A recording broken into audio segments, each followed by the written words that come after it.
The live images of the highly anticipated Google Pixel 8 Pro have been leaked on Reddit, giving us a closer look at its design and revealing some important specifications at the same time. These images are claimed to be from a prototype provided by Google's device team for testing, and they confirm the previous leaks and rumors we have heard. As you can see, one noticeable change in the design of the Pixel 8 Pro is that it no longer has that traditional G logo that we have seen on previous Pixel phones. Instead, it has a unique pattern design that adds a touch of individuality.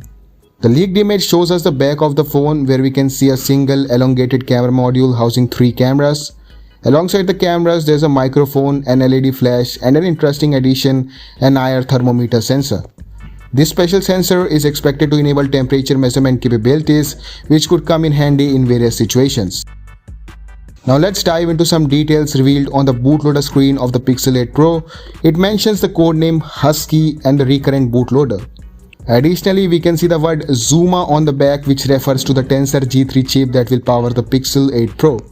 This custom chip developed by Google themselves is expected to provide improved performance and efficiency. Furthermore, the bootloader screen reveals that the device will come with 12 GB of Samsung LPDDR5 RAM and 128 GB of SK Hynix storage.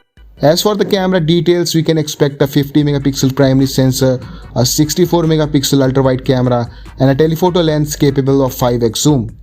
According to a report from Android Authority, there is some more good news for the Pixel fans. The Pixel series has historically lagged behind its competitors in terms of charging rates, including Chinese manufacturers that support up to 240 watt and Samsung's high-end Android phones. Traditionally, Pixel's Pro model has been limited to just 23 watt.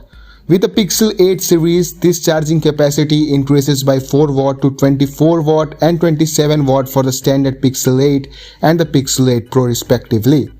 There will support for 20 watt and 23 watt wireless charging, which remains intact from the Pixel 7 series. The battery capacity also undergoes modest modifications. The Pixel 8 will feature a 4485 mAh battery, an increase from the Pixel 7's 4270 mAh. While the Pixel 8 Pro will feature a 4950 mAh battery, a slight increase from the Pixel 7 Pro's 4926 mAh battery. In addition, the Pixel 8 series will support Wi-Fi 7, which is a significant enhancement for the new Pixel series, which is anticipated to enhance speeds, latency, and reliability. The Pixel 8 Pro will also have ultra-wideband this time, a wireless technology that enables extremely precise distance measurements between devices, although this feature will remain exclusive to the Pixel 8 Pro model. So there is no doubt that things are getting more and more spicy as we are closing to the launch of Pixel 8 series later this year, most likely in October. Hence, just stay tuned for more updates as we eagerly await the official release of the Pixel 8 series. Thanks for watching. Subscribe our channel for more videos like this, and we will see you in the next one.